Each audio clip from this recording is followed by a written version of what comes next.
Welcome back to the David Watson podcast. And today I'm talking to Caroline. And originally Caroline and I were going to talk about the menopause, but we actually put the world to rights on many, many things. I really enjoyed talking to her. I love guests that can just talk. I really hope you enjoy this episode. And as always, please do like, subscribe and comment. It always helps. But most of all, just thank you for listening.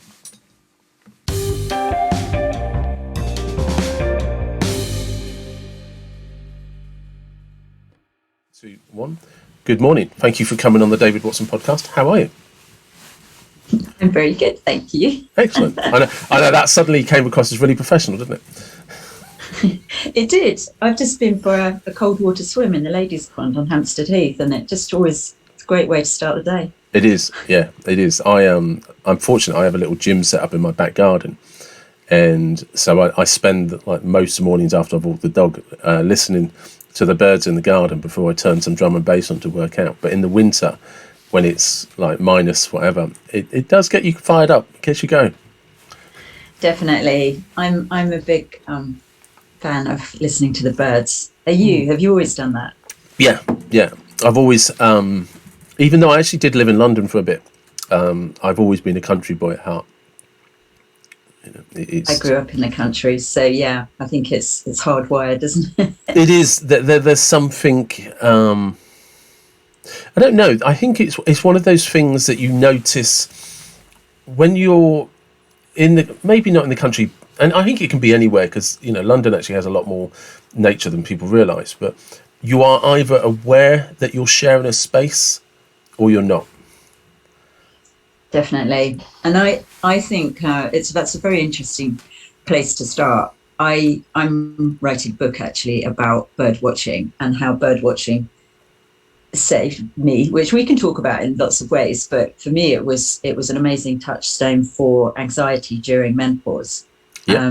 When I sort of got surges of anxiety, and I've said this before, but my everyday yoga didn't work. And watching the birds, or more importantly, actually immersing yourself in the life of birds and listening, really saved me in lots of ways. And I realised that journey starts as soon as you step outside of the front door.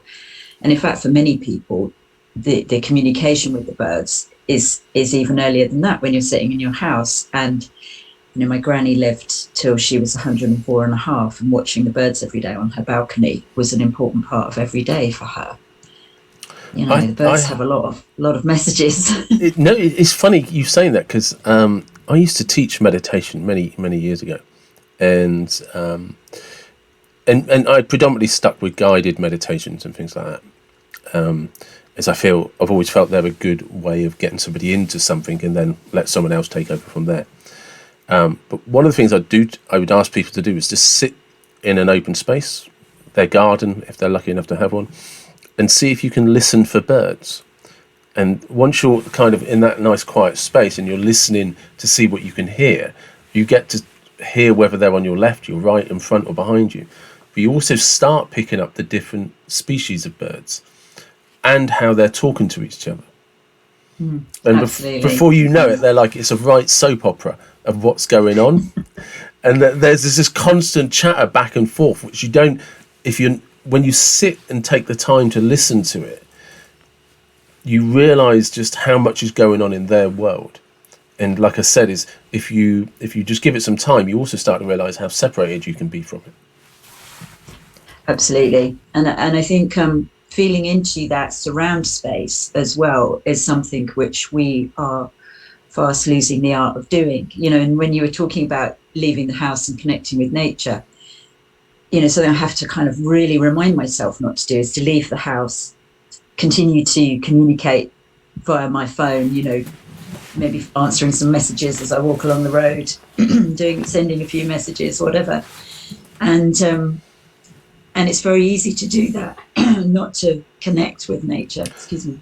But like you're saying, I haven't talked enough this morning. Yeah, but going down to the to the pond at Hampstead Heath, and getting in there, doing that natural, because people kind of, I think one of the things that we get caught up in that can be a bit problematic in modern life is we go down this sort of road of hashtags and buzzwords, which detach from actually what its purpose is. So if you look at Yeah, the legacy or the history of swimming at Hampstead Heath, I think it goes back 200 or 300 years in sort of recorded history. definitely. Yeah, You they know, were built as Victorian or created as Victorian bathing ponds, I think. yeah, It's the diversion of the River Fleet into the pond system. And some of them are stock ponds, and some of them are swimming ponds, and some of them are bathing ponds. And I think it goes back that far. I haven't really read its history, but there's a good Netflix documentary, and I've got a book actually, which I'm sort of partway through reading about swimming at the ponds. and there's a reason they did that. There was a connection that they were much more aware of, that they realised they were losing with the industrialisation of London. Definitely. I think obviously something that fascinates me because I'm a homeopath, and we take the when we take the case of a client, we're looking at the mental, emotional, the physical, which lots of people know about the physical. They come in, they've got an itch, or they've got an itis, or they've got a named disease. And as homeopaths, we want to know how that is for you and who you are that has that disease as much as anything else. So, sort of to give an example, the doctor isn't particularly concerned whether rheumatism is on the right or the left. But for us, Yeah, if it's on the right hand side of the body, we might be looking at the liver, and because the liver is on the right side of the body, and is that driving some aspect of the pathology, as an instance. And so one of the things that we are listening for as well is what we call general symptoms. So we've got mental, emotional, we've got physical. The general symptoms are when things affect you maybe seasonally or on one side of the body, or if you eat a certain food, or I don't know, a certain time of the cycle. If it's a woman, you might yeah, say, well, that happens before your period or after your period. What does that indicate to the prescriber? And so when we go back to the Victorian times, basically the pre-Freudian times, people were much more aware of their constitution, and they called it taking a constitutional, for a walk. And temperance was something that they were more aware of. So they were more aware of if you ate a bad diet or if you drank too much, it resulted in this sort of behavior. And then Freud came along, and we got much more involved in the mental, emotional side of things. And we kind of tended to neglect, having fresh air, having sunshine, taking a swim, communicating with nature. And I think we're coming back full circle to recognizing that those things are just as important as mental health, and in fact they drive mental health. So there's a few apps coming out which integrate, not just doing mindfulness, doing meditation, but also integrate that with some kind of outdoor activity. And I'm thinking of, there's an app called the Mindful app that I've done some work with them on bird watching, but engaging in an activity outside of home, in nature, or or or perhaps something grounding, like making something. Even cookery is a meditation. yeah. Certainly that calms me down. There was a hospice in America for people that have been basically they're terminal with cancer, and you kind of go there for the last few weeks or months of your life, Mm. sometimes the last few days. And one of the things they get people to do is cook cookies, because there's something about cookie dough and the smell of cooking that brings about a calming sense. And Yeah, that's yeah, lovely. yeah, and they use it exactly that way. And a good example, look, is estate agents have been tapped into this for years about cooking before somebody comes to your house. Yeah. That's something homely, because it's going to make you feel like you belong there and you have a place there. And Yeah, I think it's really special, isn't it? And there are a couple of places, I work with developmental delay in children, and there are a couple of places that I refer to where, there are gardening experiences set up specifically for ASD, and also cooking, and yeah, you recognize it in I recognize it in my clients, and that they need some kind of grounding experience. Or another one is working with animals. I have yeah, very, very early on in my practice, a boy who it took us quite a long time to realize he's actually very high functioning autistic. And it took us a while to recognize that that's what was going on. Because it was relatively new, 20 odd years ago, and we had much less experience of what it meant to be supporting somebody, just because the incidence is so much higher now of autism and all those kind of. Yeah, I have a 15-year-old nephew that's autistic. Yeah, and the support just wasn't there initially. My sister would argue it's still not. No, yeah, I think this is absolutely. But there are more resources, and early on, his mum recognised his relationship with animals and working with horses in particular is really important to him. And he now actually works on a farm, and that's incredibly beneficial to him. But they moved out of London in order to accommodate that. And but it was very difficult early on. I was just going to say this bit to recognise what was going on with him, because he was so full of colds all the time. Yep. So his hearing and speech seemed to be delayed because he was always full of mucus. But actually, it sort of emerged after 2.5 to 3 years that there was something else going on for him.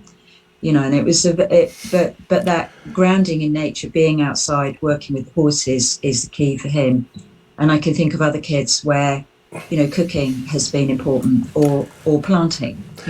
So it's just interesting you say that, because when my nephew was about 18 months he started going through these problems with colds, mucus, and he eventually he might be deaf.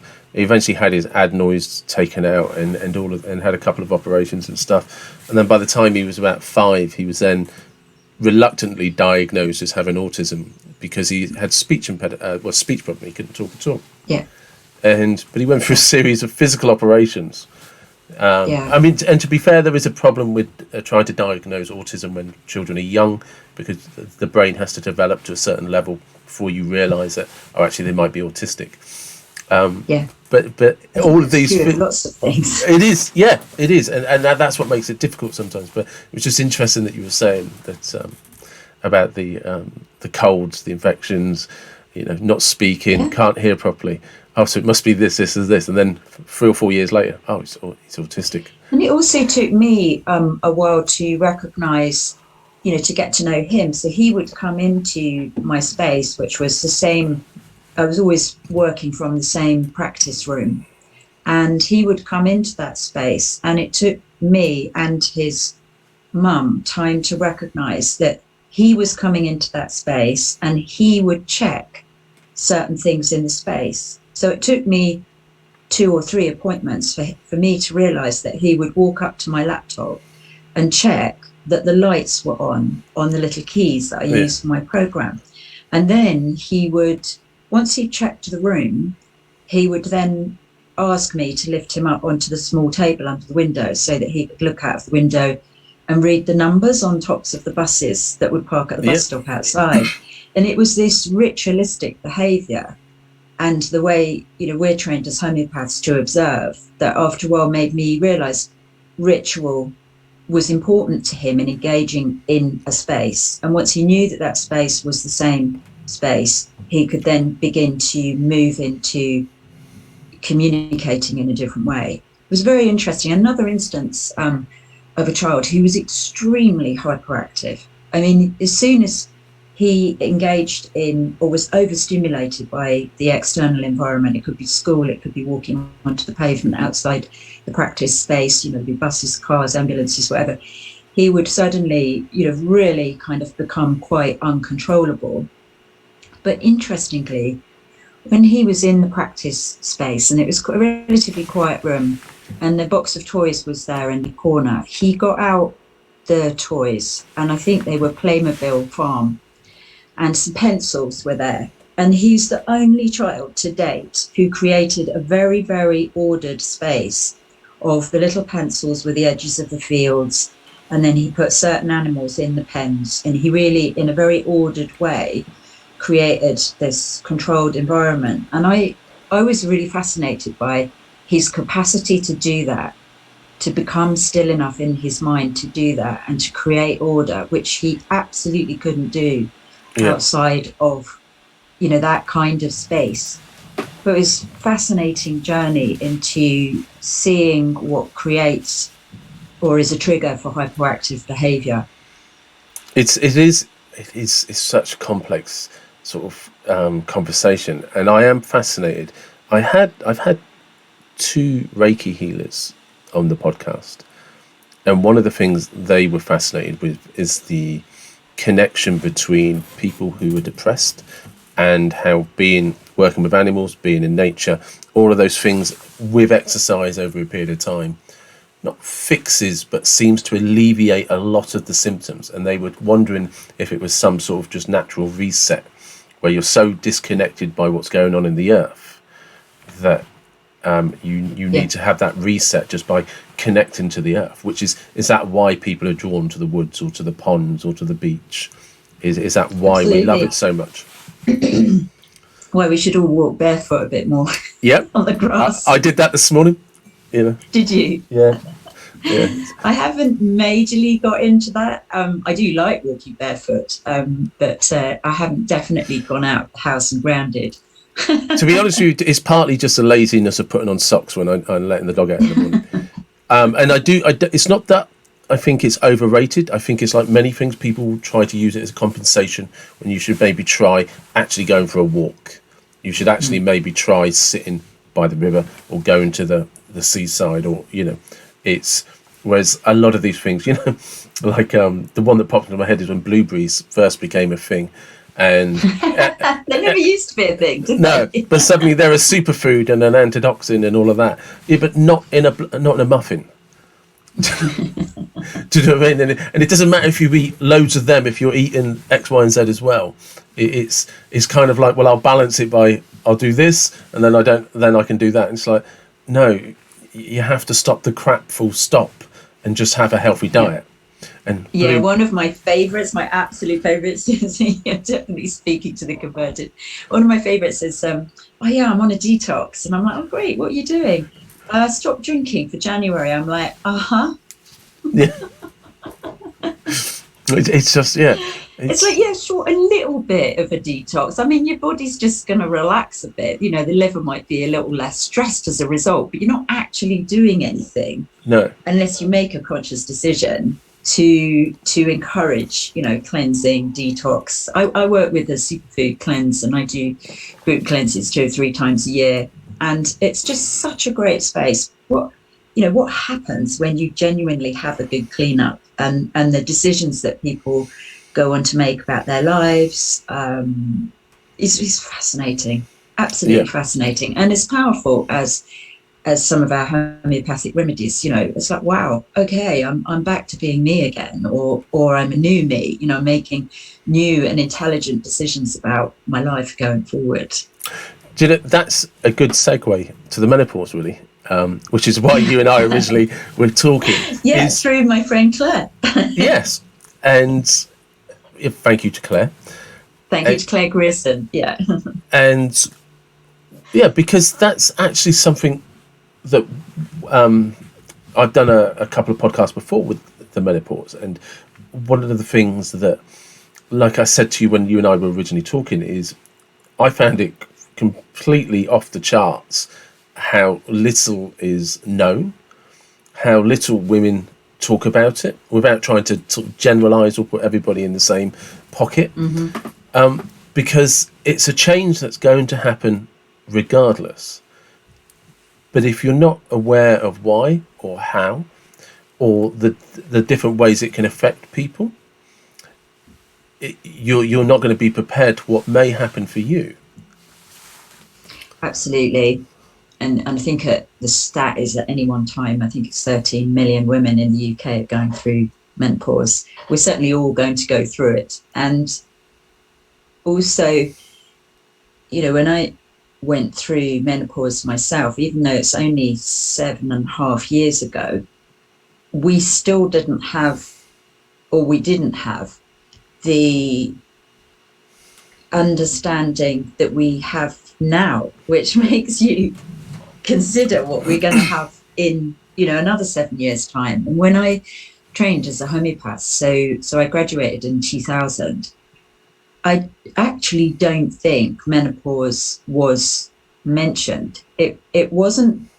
We trained in hormonal change. We trained in pregnancy, childbirth. We trained in supporting elderly, but we did not specifically have lessons in menopause. So menopause is more of an issue, without doubt, than it was, and is being talked about much more. So we will talk to our mother's generation, and we will talk. We could learn about hot flushes and flooding, and lots of symptoms, but it is much more of an issue. Our hormones are more distorted, and when I first start to teach about it, in a workshop or on a course, I'll often use what I call the 20th, 21st century toxic timeline to show why menopause is much more of an issue, which brings us back sort of full circle to the liver and detox and all the things that we need to let go of at menopause.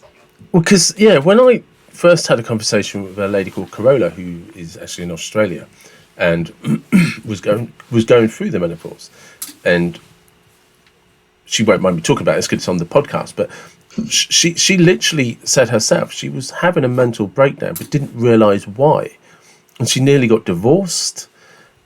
She was at one point sort of starting to think, I'm getting suicidal, and when she went to the doctor, she was like, yeah, you're probably going through the menopause, and that was it. That was, I mean, luckily she was a therapist herself, and was then able to sort of go through all of her network and find ways to cope and people to speak to. But when she initially tried to find out what was going on and why and what you can do about it, she realised how little is known. And one of the things we talked about at the time is there's this kind of myth about the way that people communicate. And there's this idea that men don't talk and that women do. Well, women don't talk about things that are close to them, but men will. And the best example I can give of this is when there was a drug that came out called Viagra for men's impotence, there was this idea that men have to be honest about it. No, men went out and bought it in their truckloads. And every bloke I knew was just like, if this is going to give me an erection for longer, where do I buy it? There was no, they didn't care whether they had impotence or not. They were just like, I get to be horny for longer. Where do I sign up? And that was what's different is how we communicate. Because a bloke, just to give you an example, like when people, like when men talk about like testicular cancer and all of this, men will joke about the fact, well, I scratch my nuts all the time. And I could be with any of my mates, we could be talking, and I'm not going to mention names, but one of them was just telling me recently, because he had an issue in the groin, but he was slipping that into a conversation in the middle of another conversation. We're just quite blasé about how we talk about things that are, what we don't like talking about is being vulnerable and our mental health and how that might be affecting us if we feel like we're failing. But if it's just like, well, I've got to check for lumps, how often do you guys do it? Do you know what I mean? And then, oh, by the way, are we having kebabs tonight or are we going for an Indian? It will be tied in to all of those conversations. You know, a good person to look at for how men communicate is Mickey Flanagan. Because he talks about his wife says to him when he goes to the pub, oh, say hello to your mates, ask them how they are. Yeah, right. We're not, you leave the house and you're like, tell them I said hi. Never going to tell them we said hi. It's not how we communicate to each other. But I think it's easy to talk in generalizations, though, isn't it? Because I would say there's many times where women will talk about some of the things that you've mentioned, and there is a difference between prowess and, like you said, vulnerability. I think so many things about the menopausal symptoms indicate a lack. So a lack of, your sexuality is declining, and women aren't offered something to boost their libido, for instance. So there are different nuances, I think, about women's health and how women are traditionally supported or not. so often you go to the doctor and what you're, it's a feedback loop. It's like, I've got these problems, say heavy periods, and it's like you sort of end up leaving knowing that you've got these problems because you're a woman, and that doesn't really solve anything. Last week I had a message from, obviously he's a good friend. He's like, you wouldn't believe it, I've just been to the GPs and had a prostate exam. It was bloody awful. And it was on a group message chat. It was on a group message chat, and we all then made fun of him. I mean, and it's just like, it was just a random checkup, blah blah. But we're like, that's how we deal with these things. We don't. Whereas, like you say, that there's this side with, and it's only from what's been told to me, so I could be very wrong, and I don't want this to come across as too clumsy. But there seems to be a thing when it comes to things like the menopause, where I don't know if it's just because GPs don't have enough experience in all of the ways that it can affect a woman, or that women just are not talking themselves about it. And I remember when I did the first sort of podcast on the menopause, I was just like, right, I'm going to send a message to every woman I know in my messenger. They didn't ask for this. And I was surprised that I had that many. I had like 100 of women in my messenger, and some people were close friends, some people I barely knew, but I just sent them all a polite message saying, look, I've just done this podcast, I think it's something you should all pay attention to, or words to that effect, not trying to offend anybody. I had 2 responses out of over 100 messages sent, and both of those responses were from women that had suffered in the menopause. All of the other women, and I even, separate to that, on top of that, emailed a few people as well, because I thought it's probably one of the only important podcasts I'm actually going to do. And amazing. And again, no response. Even the responses I've had are only from, I could name them. There's 3. 2 of them were in messages because they suffered with the menopause. And one of them was somebody that I was talking to at work, and she happened to mention she was having a hot flush. And I just, luckily, we've known each other a long time, and I just said, look, I did a podcast on the menopause, you might find it helpful.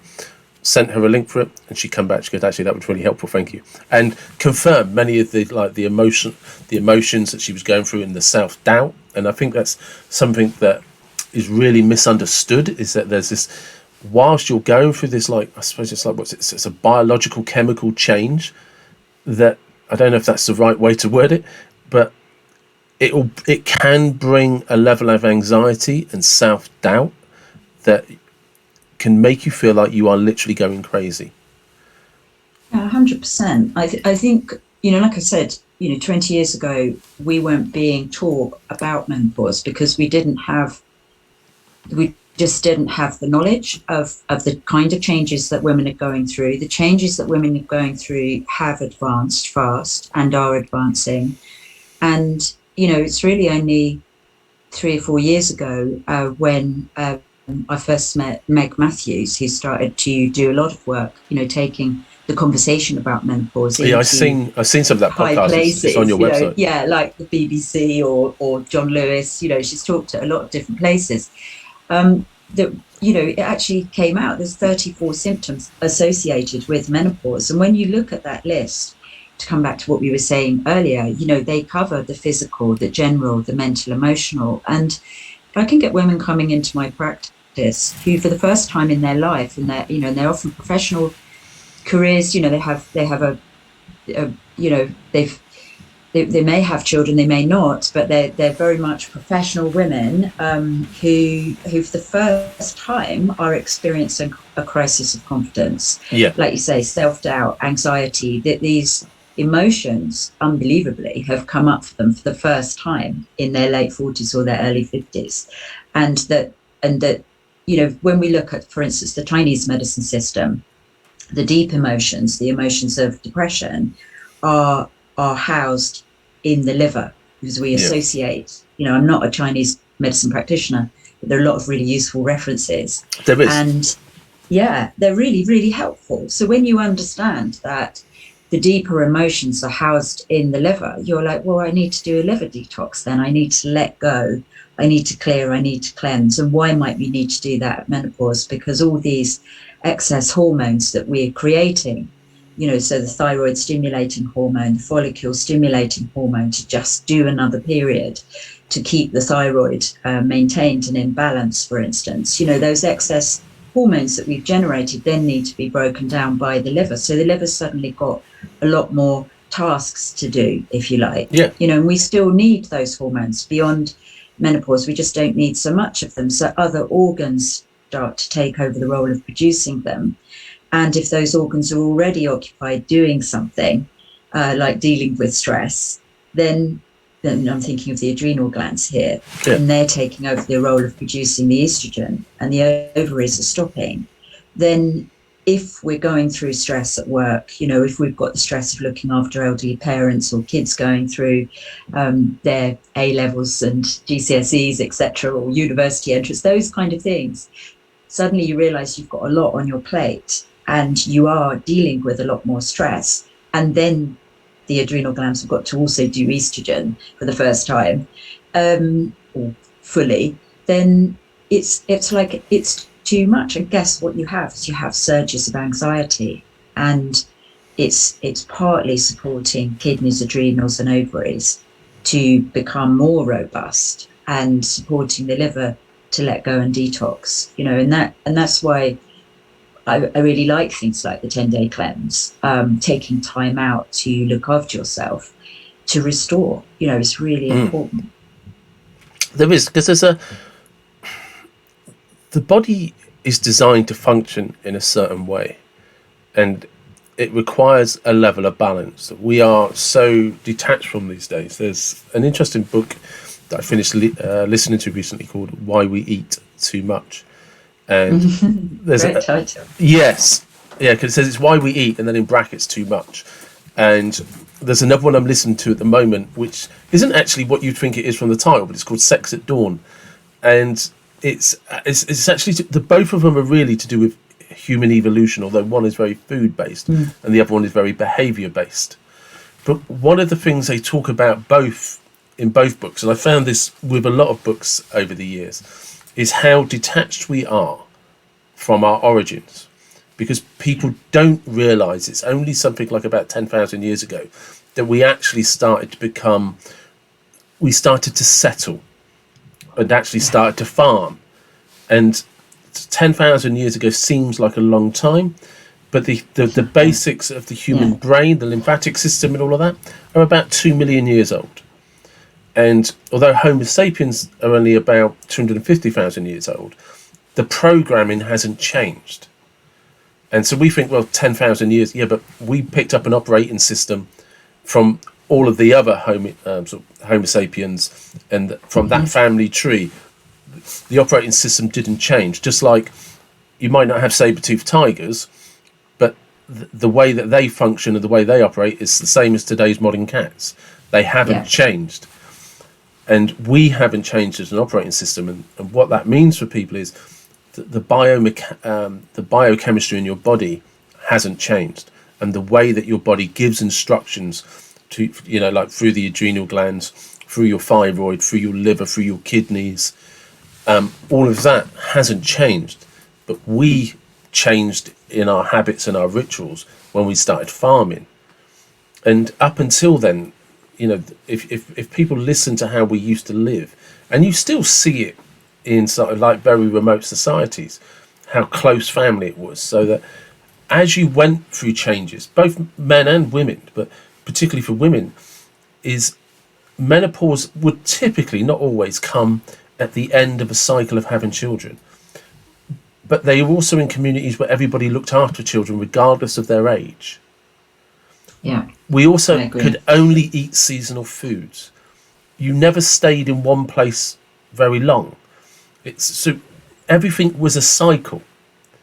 And it would be interesting if there was ever a way, like if somebody invented a time machine, to see how these things affected us much further, like then, how they handled those things without any knowledge, without any medicine, by the standards that we today would call knowledge in medicine.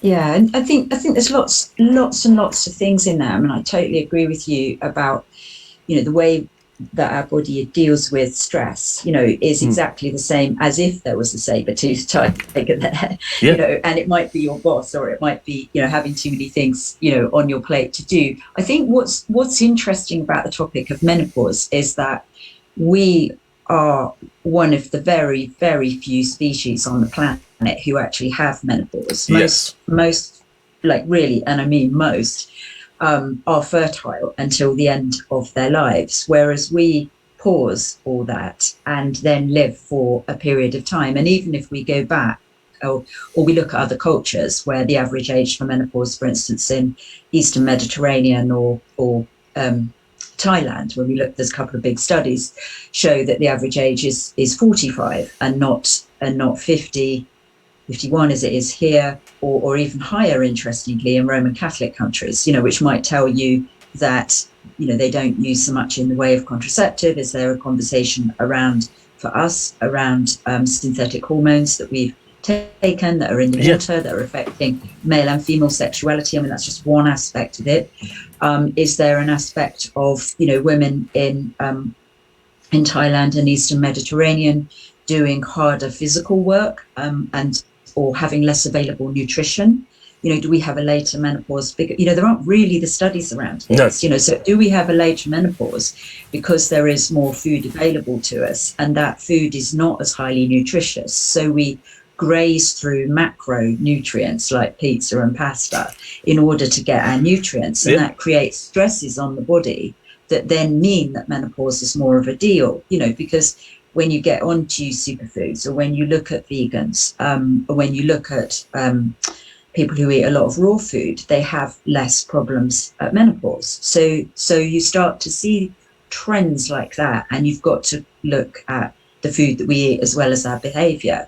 And that's what I mean about coming back to this holistic place of, when you look at all those 34 symptoms associated with menopause, one of them, for instance, is allergies and rashes. Women are much, much more likely to do odd rashes and allergies that they've never done before. And when I look at those 34 symptoms, I'm like, well, I did all of those to some degree or another, and were all those 34 recognised as symptoms back when, my mum and my granny went through menopause? No, they weren't. And so we've got to look at the 20th century toxic timeline. And if you go to nomadic herbed women, who are the closest to our pre-agricultural days, they don't even have menopause. I mean, their periods stop, but they don't have the symptoms that we have.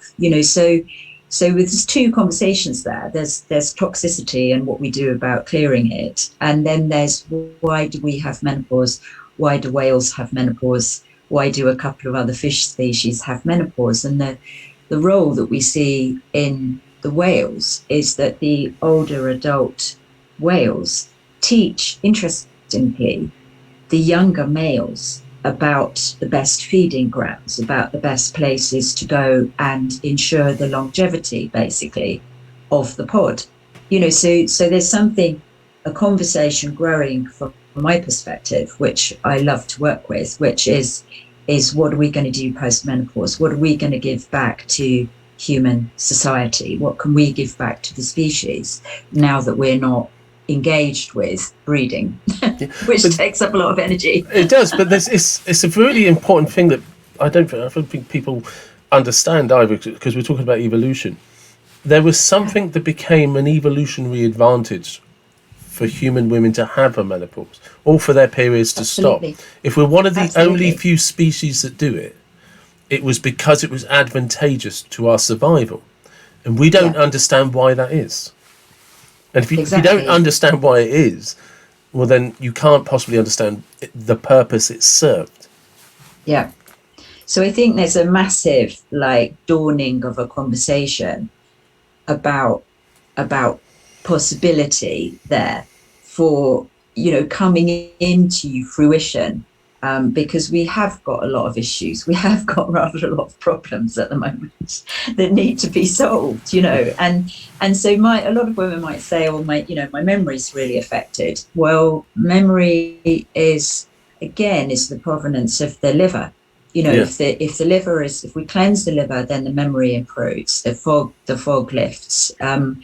And I'm really into flower essences as well. I work a lot with the Australian Yeah. bush flower essences. And so we could pop in some bush flower essences for memory. You know, there's certainly homeopathic remedies, but there is also having a bit of a cleanup. And then the memory improves people. And when the memory improves, then you can make a plan for the future, because you can see what was in the past, you can see the mistakes, you can see the triumphs, and you can look forward into the future and say, well, if we put this in place, then we will ensure a better outcome. We've only advanced because we're able to do that. Yeah. But we don't. One of the things about the pace at which humans have evolved is people. I think people realise that if you were to literally do a timeline of humans, that bell curve really just starts to go from very, very minute slope. It barely registers, and then it shoots up like a rocket in the last 200 years. You know, and then if you add the 90s and the age of the internet, it's just upright, and it's just It's like incredible, isn't it? yeah. Where do we see it go next? You know, one of my questions, so I have a background in permaculture, and I was continually asking my tutor, you know, because everything about it is aligning stuff in nature so that you come into abundance in the garden without too much effort. Yes. And really, you know, it's kind of where we are as a species. And even though we have a lot of poverty, we have abundance of connectivity. There's so many areas in which we could consider that we have abundance compared to the past. And there are obviously lots of areas where we're lacking that. You know, we might say, well, we don't have abundance of connection with nature. We need to achieve some balance here.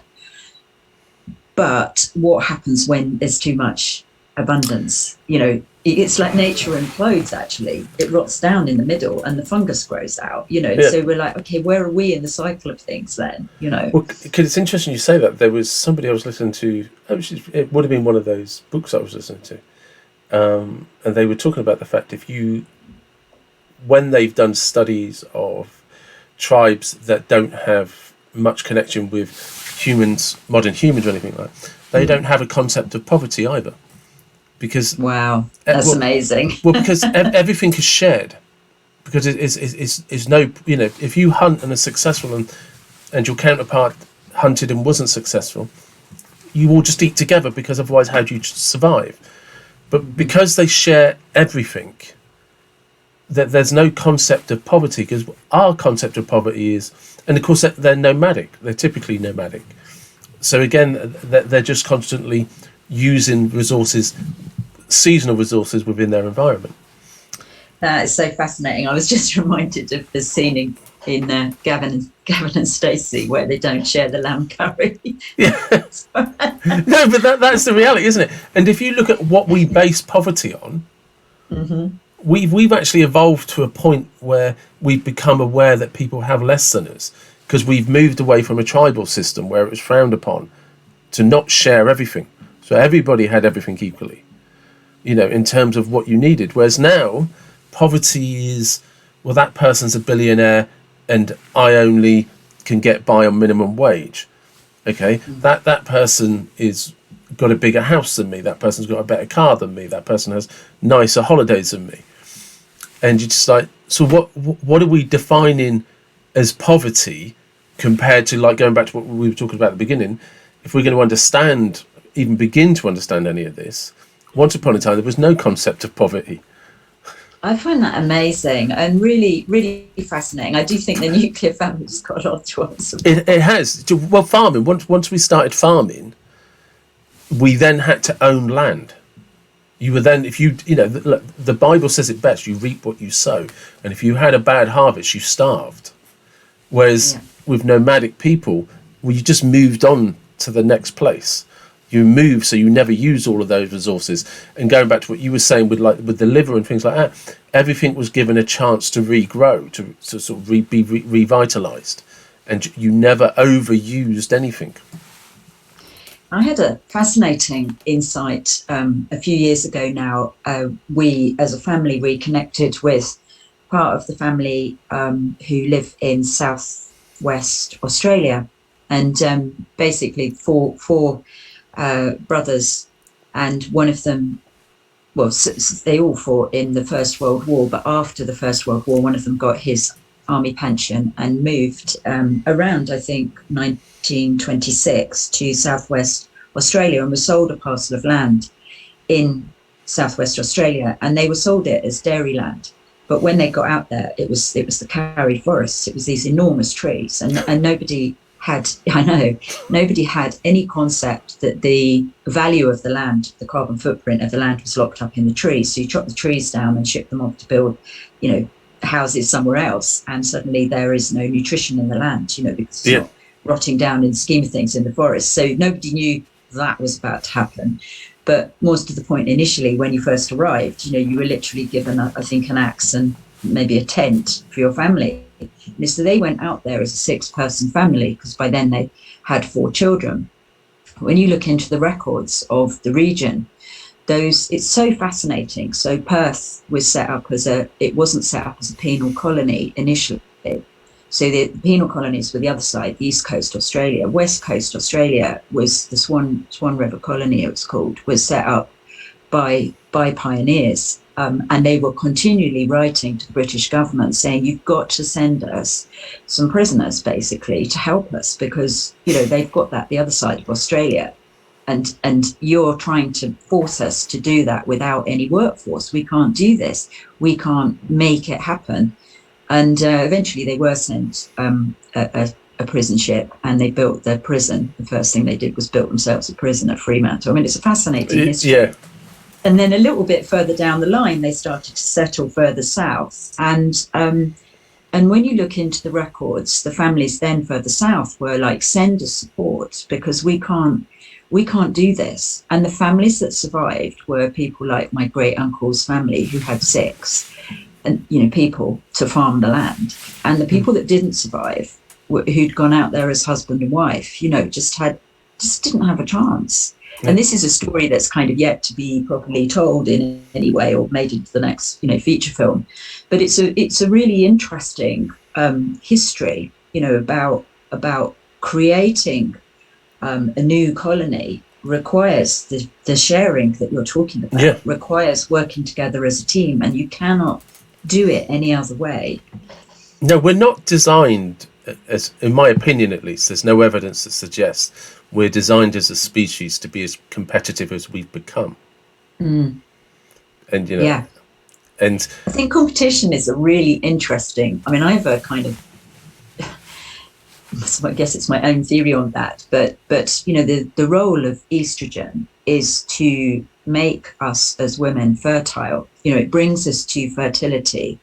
It isn't necessarily the initiator for a project. That is a little bit more testosterone driven, that I want that over there, therefore I've got to be sort of strong enough and have enough stamina to do that thing. And then progesterone, we actually have progesterone receptor sites in the brain, and so if we have a lot of brain fog, we generally need to clear those, because progesterone is much more what I call the mothering hormone. And progesterone is about having lean muscle. It's about being strong enough to pick your babies up. It's what holds the womb strong and holds the baby during pregnancy. So it literally, it looks after the muscles of the body. It's not that there isn't a role for the other hormones in the muscles of the body, but it has a lot of integrity around that. And it is about having, like I've said earlier, the plan. When it comes to estrogen's role is to bring us to fertility. It initiates a new action, and it has actually a competitive edge, because estrogen is what keeps us competing for the male, for the sperm, basically. And we can't get pregnant without the right balance, but estrogen is a driver. And we are estrogen dominant as a society because of things like pesticides, petrochemicals, things in our environment that have advanced since the 1970s, which mean that they transpose to estrogen-like substances in the body, so which means that we're all prone to more estrogen than we should have. For men, that's detrimental in a very physical way, and for women, it's detrimental in both a physical way, and I think it creates this competitiveness where we unnecessarily compete against each other. So I think it's huge. I think there's two things that there's. One is if you look into the problems with omega-6, when we're actually an omega-3 type species, and grains, all of our fats, our oils have a lot of high omega-6 in because it's a preservative. Or used as a preservative. Yeah, not all of them. It's about getting the right balance. I mean, hemp seed oil is perfect. Yeah, no, exactly. But it's the right balance. But also predominantly, if you look at the things that you could argue from the beginning of time we're supposed to eat, which isn't the same as where we are today. But the foods that we're supposed to eat, like the lean meats, salmon and stuff like that, were high in omega-3. They were high in omega-3 for a reason. Salads, summer foods and all of that, they're high in omega-3s. There's a balance to how we're supposed to eat omega-3 and how we're supposed to eat omega-6, because omega-6 blocks out omega-3. So if you have a diet high in omega-6, you're not going to be getting omega-3 no matter how many supplements you might take. But going back to which I think is going to be an interesting problem for the next couple of generations, going towards men with the lack of testosterone, is we don't know. We're living at the beginning of what that's going to be, and whether that's going to be okay or going to be a catastrophe. And I think it's going to be a catastrophe, because just going back to what you and I are saying, and like we seem to be drifting away from the menopause, but it's so relevant to these things. The space.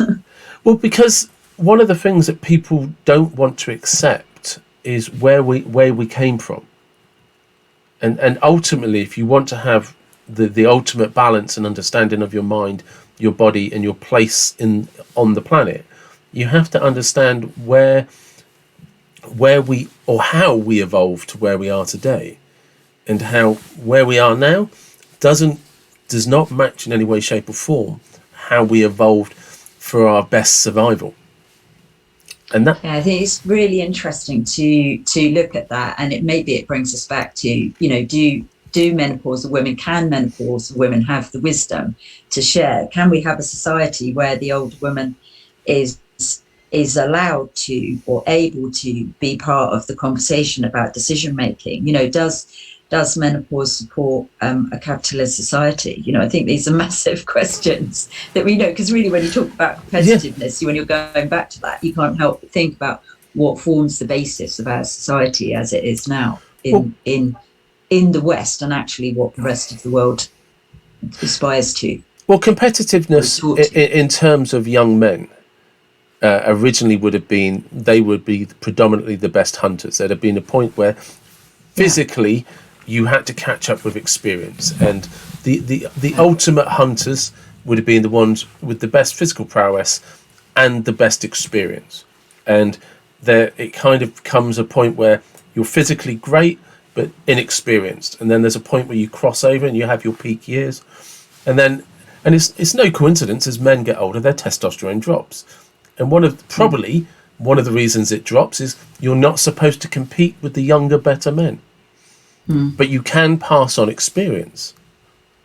Yeah, absolutely. And I think also when we talk about, testosterone dropping, it's like, but really at the rate that it does, I think we've got problems. I know we've got problems. When we look at the drop in fertility rates, I mean, it's insane. And and just coming back to menopause, women who've experienced a lot of fertility treatment are unfortunately going to need more support through menopause because of the effect of that medication, which is hormones in the system.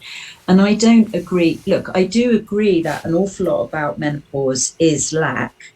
I don't agree that necessarily means that we need to fill that lack with synthetic hormones. My own experience and the experience of many, many women and clients is that if we do some cleansing, if we let go of toxicity in the liver, it's like, I think a lot comes up for being sifted and sorted at menopause.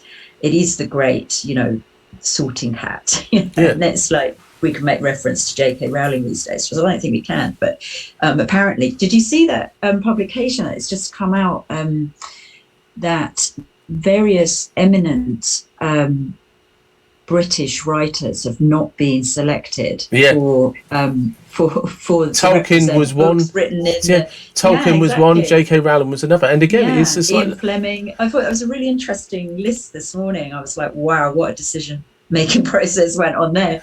But in many ways it's this sifting and sorting around menopause, and that the liver needs to let go and the other organs need to be nourished, and if we set the right things in place, then I believe we can come through menopause. But it is a challenge. It is a health plan's required, and an understanding of what's going on, and a reappraisal. And even for women who do have a prescription and decide to have a prescription of bioidentical, body identicals, or even traditional HRT, your body does not remain the same during that period of time, and so that needs to be assessed. And many times women come in with sleep and anxiety issues, and they're taking body or bioidentical hormones with subtle differences in how they're made, and they are still suffering something like sleep and anxiety, which shows me that we still need to be doing something and addressing those symptoms. And luckily we can do. This is also a misconception. You can do a lot alongside mainstream medicine. So if you are taking, listening, and you are down that route, and you find that any of those hormonal additions aren't working for you in some way, you can do more natural approaches alongside. There are natural alternatives, and you need to be, whatever you choose, listening into your body and seeing if it is the right choice for you. And I'm saying that in a very open way, because it may be that you're very aligned to a natural solution and you're doing all you can, and yet you've still got issues. And so is there a place where actually, I'm sorry, with your particular wiring, it's like you do need to go down that mainstream route. Do you need to do it forever? You will go through a second menopause when you come off that. This is also something that's not being talked about enough, is at some point we have to have that conversation. We have to go through menopause, whether we put it off for a number of years because we can, or whether we choose to go through it in a more natural space and time for us. I say natural because it can't be natural because of all the environmental factors, that contribute to the menopause symptoms. But we do the best we can.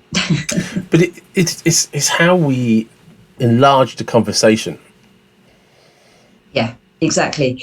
So at the beginning, just before the pandemic, I gave a talk at Homes for Haringey. They celebrated International Women's Day with a talk from myself, a BAME executive, and somebody talking about domestic abuse. So 3 very different talks. And after the talk, we were just, but all of us were inundated with questions from the women in the room.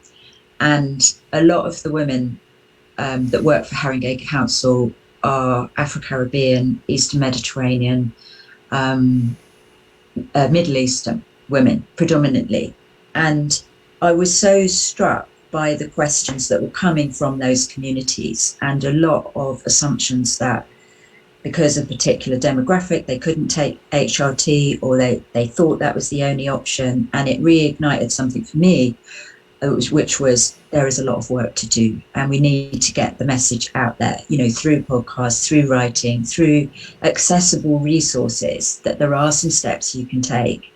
And to take a few steps to make decisions to say, well, I could be skin brushing every day and finishing my hot shower with a cold shower. I mean, all that's done is cost you, I don't know, £8 for a dry, natural bristle brush to do dry skin brushing.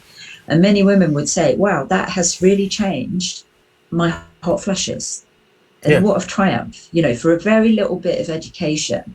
Can we add in, as you say, the right kind of essential fatty acids and probiotics some magnesium oil, all very low cost options, with an understanding that my food is then more bioavailable, that by putting in the right kind of essential fatty acids, the lining to my whole digestive system will then absorb food differently. It will process fatty acids differently, which is the setting for me to produce hormones more efficiently. And it could be that through some very, very simple measures, you see change, and then you can build on that and reach for that expensive supplement if it's needed. And that's where I feel my role is. And I love my homeopathy and flower essences, but I do appreciate that not everybody wants to, or knows they can, or can afford to come and see someone for an hour to talk through everything, and I think there is a lot of work that we can do at a very simple level. It is, isn't it? And it's trying to get people to the table, because like you're saying, there's people who say, I'm not talking to her, she's a bit of a woo-woo quack. Do you know what I mean? Yeah, I hate the word woo-woo. Can we just rewrite I love it. I love it. It really annoys me, and I've got to learn to love it, apparently. Well, the reason I love it is because people will take me as to be quite straight, but I actually wrote a book on reincarnation from the perspective of someone who committed suicide. So on one hand, I do a lot of therapy around anxiety or executive coaching, and I can come across as very black or white. But then on the other hand, I wrote a book on reincarnation. And so people are just like, well, I'm not sure which peg you go in, because you're a bit round, you're a bit square. and I kind of, and like I said, I do podcasts with people that are Reiki teachers or Reiki healers. But, I'll also do, I did a podcast during the week with a female bodybuilder from America. And she's just like, I'm not, where do you belong? And I did look you up before chatting to you to find out. I wasn't sure. No, exactly. And and if you look at my social media, it's all very it's all very directed at a black and white approach to coaching on mental health and things like that. Obviously, if you talk to me on a one-to-one basis, it's much more different than that. And I don't. Some embroidery. Yes, yeah, but I would argue with somebody that's like, actually, that might be. Have you tried that? No, well, don't dismiss it then. Yeah. Do you know what I mean? But I never get exactly into what you mean. yeah, I never get into my spirituality. I never talk about that in my like social media and stuff, because it's not kind of my place, for want of a better term, in the marketplaces. I'm not trying to be a word I don't like is new age, but I'm not trying to be some new age guru. No. All I'm explaining to you generally is there is a blueprint to most things in life that can fix things. What I don't want people to dismiss is what that blueprint might look for you, look like to you as an individual.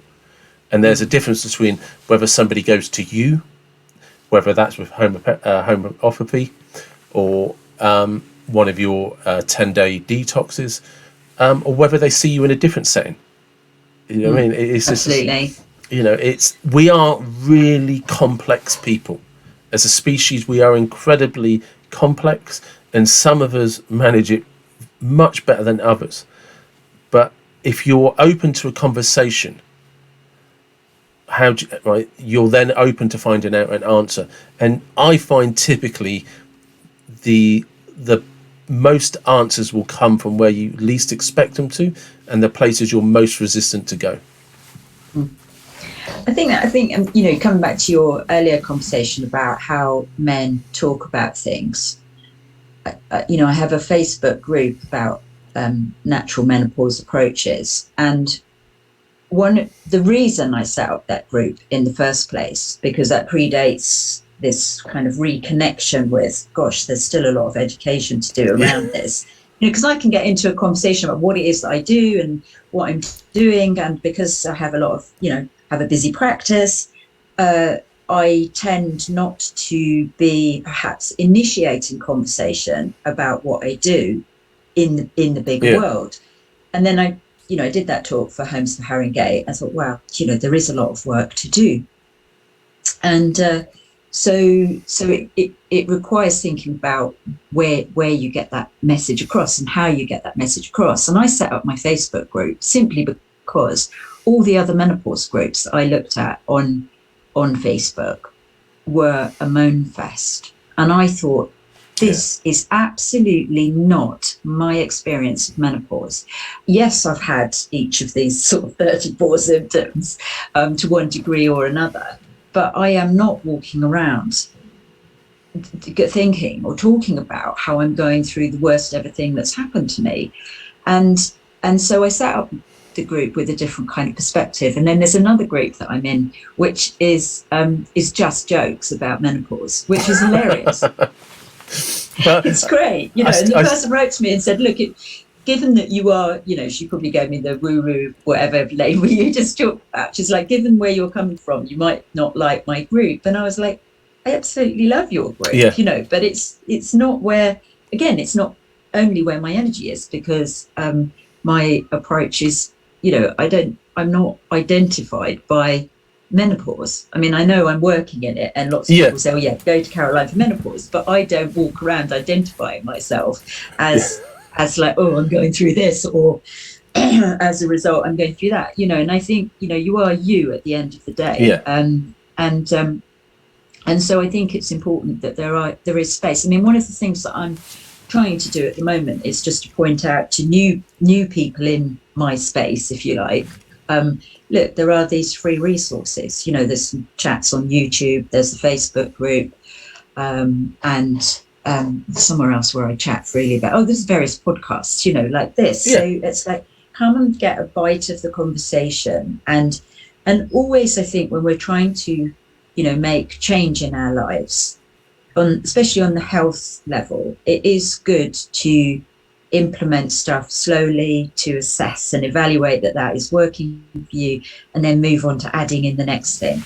And given that menopause, a lot of the symptoms and a lot of the situations that we find ourselves in are lack of confidence, a lack of physical resource, a lack of strength might be the issue, so a lack of energy, a lack of sleep, that there is this aspect of lack about it. One of the things I often say is, actually, you need to be adding in this, and this. Just start with that, add those in, assess. And women are very good at denying themselves stuff. Oh, I've got to eat less of this, I've got to do less of that in order to, that we have a very negative conversation in that way. And I think men are much better at taking on more, than we are. No, I agree. There's, and like I said, I'm loath to kind of paint different sections of society with the same brush. Okay, but I sometimes, when I'm coaching, and especially if I'm coaching someone who's come out of a toxic relationship, and there tends to be this martyr, and it's slightly different from victim mentality, but it's the justification for why they had to prolong something that they knew deep down, that's not working, is it? It's not good for me. It's not helping me, but I'll soldier on anyway. And the question is like, for who? Who are you doing it for? And then will come the list of people that they were trying to protect, help, do whatever. And at no point in time were they prepared. And and I notice it often comes from a point of denial. Were they prepared to do something for themselves? Yeah. Again, I mean, to come back to menopause, a lot of the conversation would be about carving out time for yourself. Exactly. Because so many women, and I definitely was one of them, was like people pleaser, and why would you do that? What drives that? And so part of it, I often say, is we do an exercise, around what is important to you in life, and how would you get more of that, and how do you feel when you have those things in your life? I feel better, I function better, I am a better person when I have space, time, yoga, a massage, whatever it is. Just might be time playing with a nephew or kid. You just like, when I see my niece and nephew, I feel great, and so it's like, okay, well, how can I get more of that in my life? Because when I've had that lovely weekend, seeing family, then I feel a better person in the week. My working week's better. And so a lot of it might be that we need to recognize what creates value for us, and do a bit more of it. And when we've achieved that, we feel very, very different, whatever it is. It might be time out in the park, reading a book, whatever it is. It's like that then becomes a negotiating point. Give me that time, and I will give you a better version of myself. Exactly that. And we saved the relationship that you thought was toxic. I mean, it had something. It had some value in there initially. Yeah, but more than that, you save yourself. Yeah. You become a happier, healthier person. Mask on first. yeah. But that I mean, that's, somebody said that to me the other day as an analogy. That there was a reason you're told to put your mask on first. Yeah, because it is a good analogy, and it makes you think. And also, sometimes we hear things a lot, and it's only after a period of time that we turn around and look at it and go, actually, that is a really good idea. Yeah, it's How many true. times have we travelled? We have put your own oxygen out before the kid, and you think, oh, my kid. Yeah. Of course I put theirs on first. I hold my breath. And it's the holding of the breath that maybe we need to breathe more efficiently. It is. And that's probably a really good place to stop, because we're running on time. I would love to be able to do more of this again with you at some point, to be fair. Well, let's do it. We've got diaries. We have. And thank you very much for your time. It's been appreciated. Thank you. Thank you so much for asking me to chat. Thank you. And that, ladies and gentlemen, is Caroline. And as you can see, we really did try to put the world to rights on many things. Please do check out the links in the description. And Caroline and I have actually already booked to speak again in the next few weeks. And I'll let you know. Thank you.